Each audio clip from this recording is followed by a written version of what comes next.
Hi, I'm Suze Moore and welcome back to my writing shed, where today we're going to continue with the adventures of Nat Walker in Crimson Poison, the first book in my Nat Walker adventure series.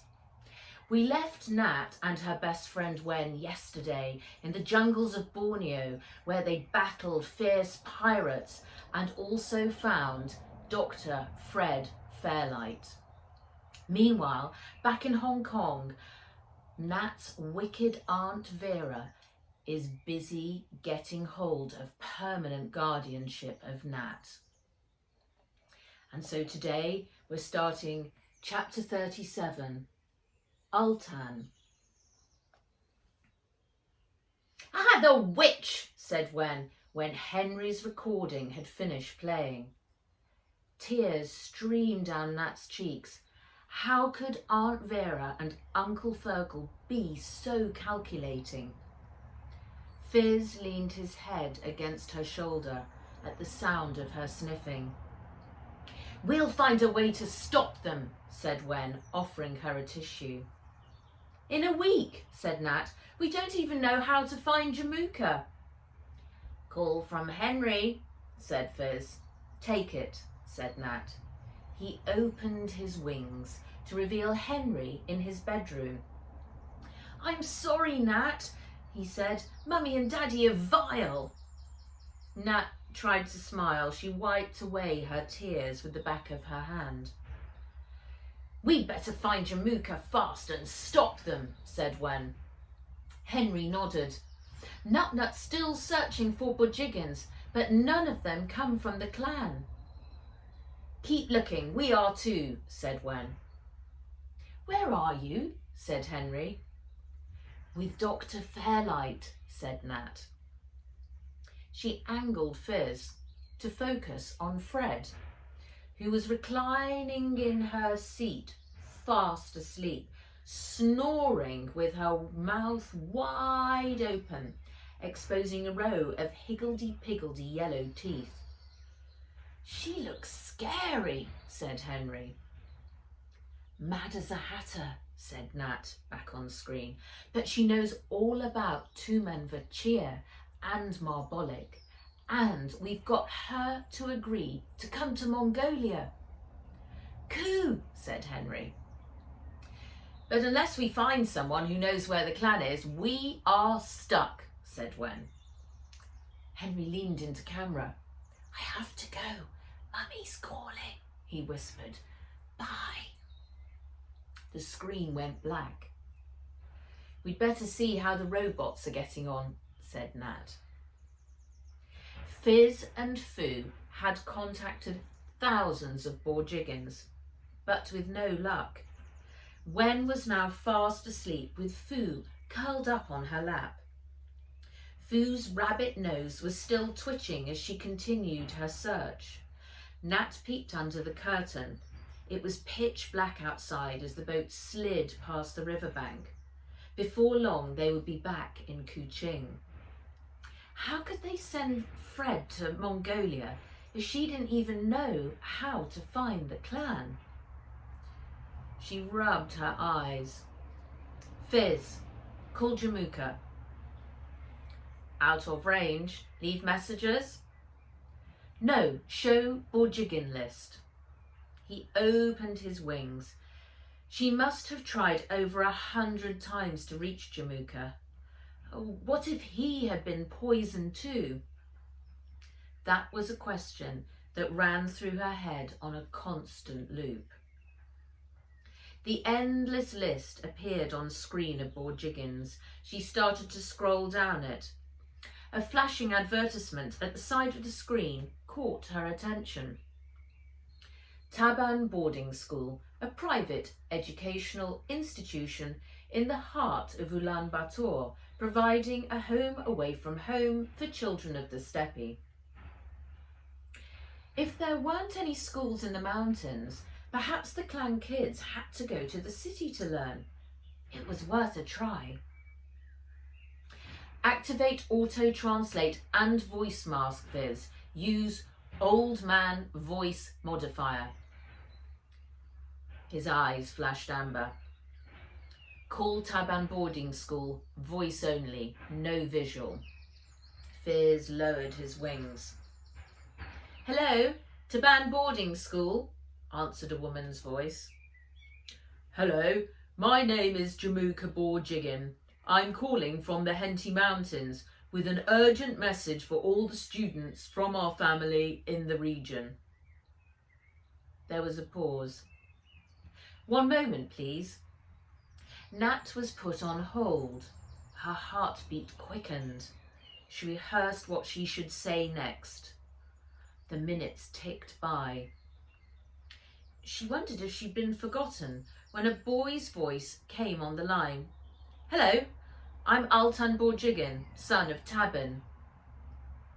Tabin, that sounded like a familiar name. She was sure Jamuka had mentioned him before. She switched off the old man voice modifier. Hi, this is Nat Walker. Listen, I'm a friend of Jamuka Borjigan. Jamuka? He's my uncle. Is he okay? The clan and wolves are very sick, explained Nat. Jamuka has gone to the Henty Mountains to help them.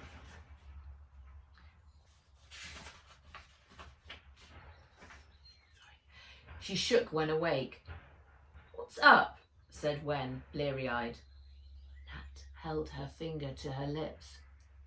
She told Altan everything she knew. I must go to the clan, said Altan, panic rising in his voice. You have to meet Dr. Fairlight at the airport and take her with you to the clan.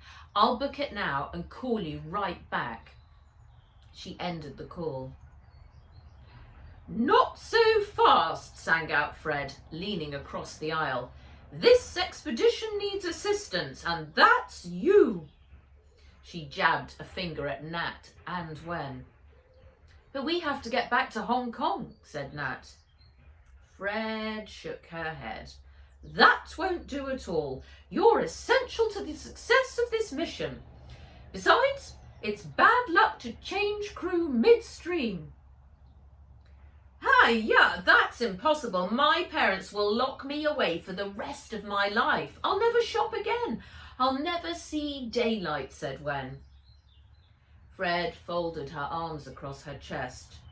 You came to find me? Now I need you to help me solve the case. Nat's mind was racing with possibilities. If I go to Mongolia with Dr. Fairlight, I can find Jamuka and make him realise he has to come back in time to stop Aunt Vera. I can tell the witch you're staying on with us, said Wen. Our plan worked last time. Nat looked at her best friend. You would? Wen took Nat's hand and squeezed it. I'll cover for you. Fred snorted. Well, I suppose one assistant is better than none. Chapter 38. Elixir. He closed the door. Kicking the snow off his boots, he walked over to the metal table and sat down. The walk uphill had left him breathless. Ever since the wind had started to gust, everything had become harder. The guards had spent the afternoon battening down the greenhouses while he had been inside checking the plants. If only the general had given him more time, they could have done all this in the summer when the conditions were ideal, not in the harsh winter when they had to battle to keep the heat and light working to make sure that the plants bloomed. He opened the bag and brought out 2 petals. One was large, the other small. It was the entire day's harvest from the crop. Before he placed the first one under the microscope, he grabbed his bottle of Irag and took a swig. The strong, sour, fermented horse milk burned the back of his throat, and its fire spread through his body. 2 more chances to get it right. 2 more days until the general came back. Results were expected if he wanted to get his money. This time with the scalpel, he severed 5 spider veins on the petals. 1 more and he was nearly there, the pattern he needed complete.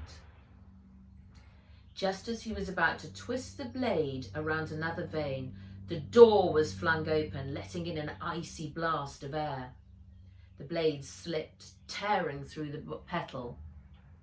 "Agui," he said, watching it wither and die. He threw the scalpel across the table. "General come tomorrow," said the guard standing in the doorway. "Be ready, test weapon."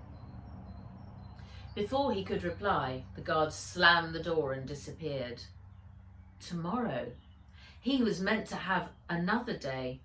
He took another swig from the bottle before picking up the last small petal and placing it under the microscope. It took a few moments to focus right. Then he saw what he'd been waiting for. A petal with only 6 spider veins. He retrieved the scalpel, made the incision, and drew a line straight down the petal.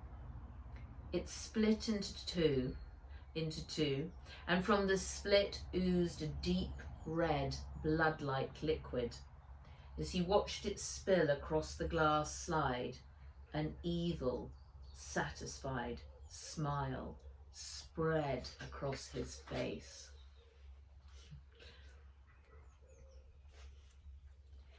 Chapter 39, House Hunting. Aunt Vera was sitting in the sunroom sipping jasmine tea. "Oh, just listen to this, Henry," she said, patting her son's hand. The brochures from the estate agent had arrived and his mother was excitedly scanning through the luxury properties. Henry had little choice but to listen. He was under strict orders to get some light therapy in the sunroom. With no time to protest, he had been frog-marched in his striped blue pyjamas and tucked up in a scratchy tartan rug on the sofa. Sunlight spilled through the window, reflecting off the gilt-framed mirrors on the wall. Fake Ming vases stood on spindly tables. A silk rug covered the floor, on which stood fake pieces of Louis XIV furniture. Henry squinted, wishing he could go back to his dark cave of a bedroom, or better still, be with Nat and Dr. Fairlight on their way to Mongolia. Oh, a majestic villa of historic significance nestled in its own private gardens on the peak, read Aunt Vera. Her horn-rimmed reading glasses perched on the tip of her nose. Sounds perfect. She thrust her fast pad onto Henry's lap. The house looked like a palace. "But we're fine here, Mummy," he said. "We don't need to move." Aunt Vera took his hand and squeezed it. "My little darling, it's not a case of need, it's a case of deserve." She jabbed the photograph with a bony finger.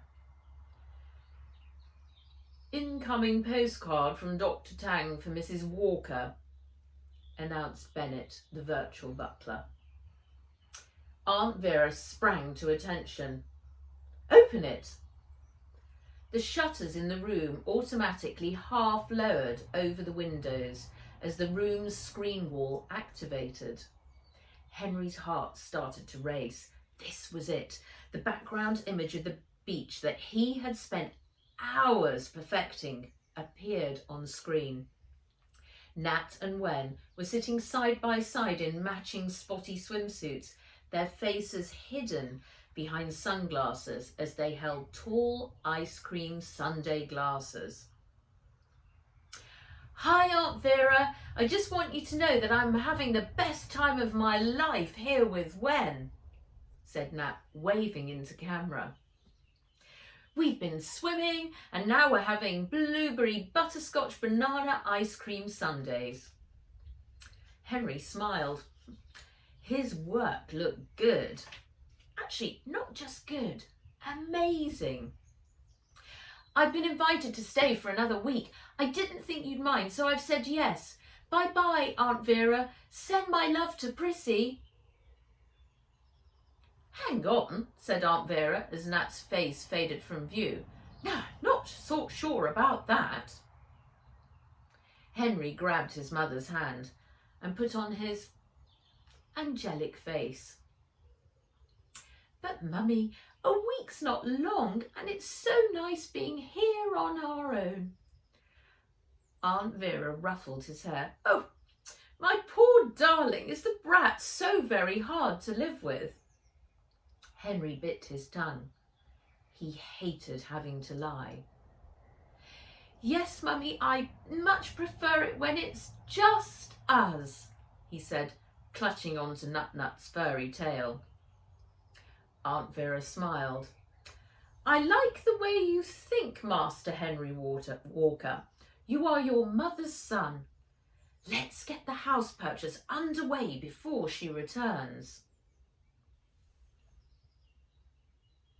Chapter 40. An Icy Arrival. Excuse me, said a flight attendant, touching Nat's shoulder. Would you like a snack before we land? Nat lifted her eye mask. Oh, yes, please, she said with a cavernous yawn. The flight attendant placed a tray on her lap. Nat looked down to find a limp-looking sandwich and a small container of orange juice, which she opened and gratefully swigged.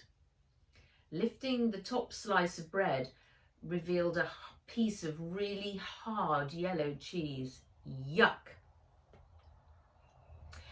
Across the aisle, Fred was snoring loudly, her hat resting over her face. A large handwritten sign reading, "Do not disturb under any circumstances," had been taped to her hat. Nat leaned across. Fred! We're about to land. The snoring stopped. The hat lifted. Fred grabbed the sandwich from Nat's outstretched hand and took a big bite. Sustenance for the mission ahead, she said, chewing fast. The plane's engines slowed and the fasten seatbelt sign lit up. Prepare for landing, announced the captain. High winds buffeted the plane as it started its descent. When the wheels bumped down, they skidded across the icy runway. Nat gripped the arms of her seat as the plane juddered and the tyres screeched. She was pleased she put Fizz in plane mode, otherwise he'd be blowing smoke and snorting like a crazed wild boar. The plane came to an abrupt halt. The other passengers broke into a flurry of activity, leaping out of their seats, opening the overhead lockers, pulling out thick coats, hats and gloves, and racing to put them on. A woman reached into the locker above Nat's head and pulled out a grey fur hat. She glanced down at Nat in her shorts and t-shirts and shook her head tut-tutting before making her way back to her seat. I suspect she thinks we're ill-dressed for a blizzard, said Fred. Stepping onto the jetway, Nat was hit by a wall of the most intense cold she had ever experienced, while Fred strode out in her khaki shirt and shorts as if she was still in the jungle. Those flight attendants were most unhelpful. Firstly, I missed my breakfast. Secondly, I could do with another of those sandwiches. I'm going to file a complaint, she said. Nat's teeth were chattering too hard to reply. Come on, said Fred, pushing her way to the front of the line for passport control. Nat followed, averting her eyes from the furious glances of the other passengers. Purpose, said the official, raising an eyebrow. Science, said Fred.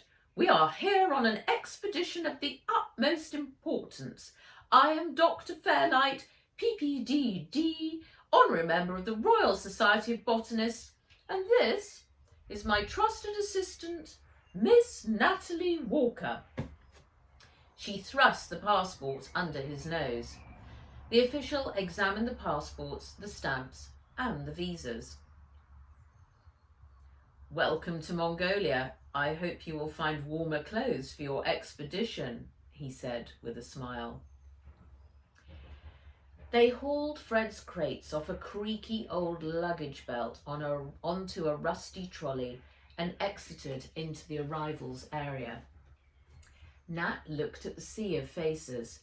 Everyone was staring at them, nudging each other, pointing and laughing. A tall boy, dressed in a long blue coat and fur hat, pushed through the crowds, a large bag swinging from his shoulder. He could have only been a few years older than Nat and had high cheekbones with bright, rosy cheeks. I am Alton Borjigin, he said with a short bow. You easy to spot. An absolute pleasure, sang Fred, shaking his hand vigorously. You singer? He said, his brow furrowing. Dr. Fairlight's the name, and yes, I'm partial to a bit of opera, she said, her words scaling an arpeggio. I was once fortunate enough to understudy in Carmen, a libretto. You Matt? He turned to Nat. Nat, she said. Sorry, he said, looking at her boyish clothes with a grin. Hard to tell. She scowled. He dumped the bag on the floor and unzipped the top. Out burst an explosion of fur coats. It looks like you raided the local zoo, said Nat. Alton reached in and pulled out hats, coats, trousers, socks and shirts. Take, he said, handing Nat a pair of thick felt trousers, a red wool shirt and a brown sweater. Is this a joke? Asked Nat. No joke. No, princess, no joke. Put on. My name's Nat, not Princess. Got it, Princess. She decided to ignore him and concentrate on the felt trousers. Wen would have a fit, she said, turning them over in her hands. Wen? Fit? You wouldn't understand. He folded his arms. You insult me. I understand. My English is well learned. Nat sighed and pulled on the hand-knitted socks, fur-lined coat, long pair of leather boots with upturned toes, and a pair of thermal gloves. She sniffed the coat sleeve, running her nose all the way down to the gloves. This stinks, she said, wrinkling her nose. Or you, said Alton with a smirk. Here. He tossed a brown fur hat at her like a frisbee. Her reaction was so quick that she caught it in one hand.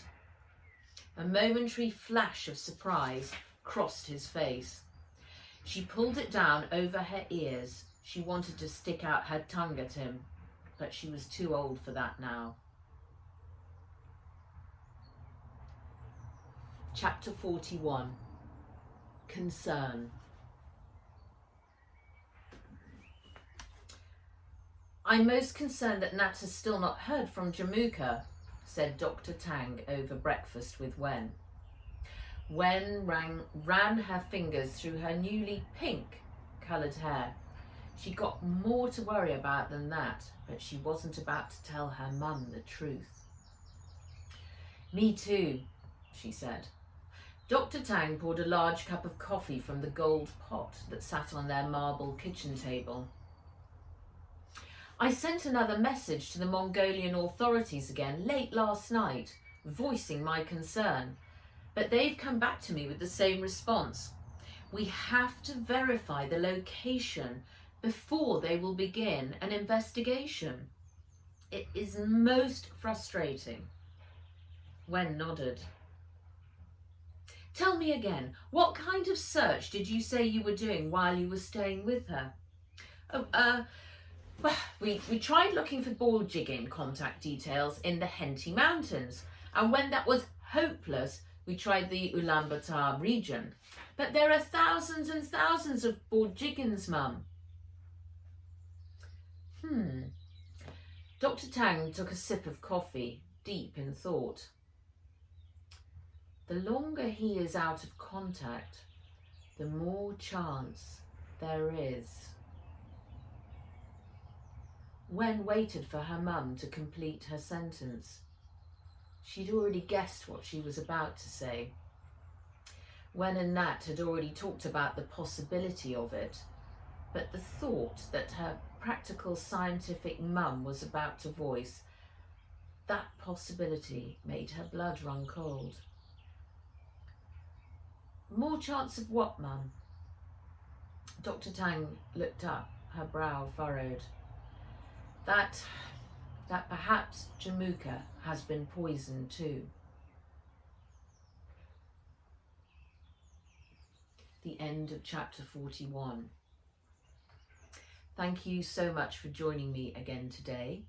I hope you stay well, and I look forward to seeing you again tomorrow for chapter 42, Big Freeze, when Nat heads out into the cold of Mongolia in winter. Thank you so much, and goodbye.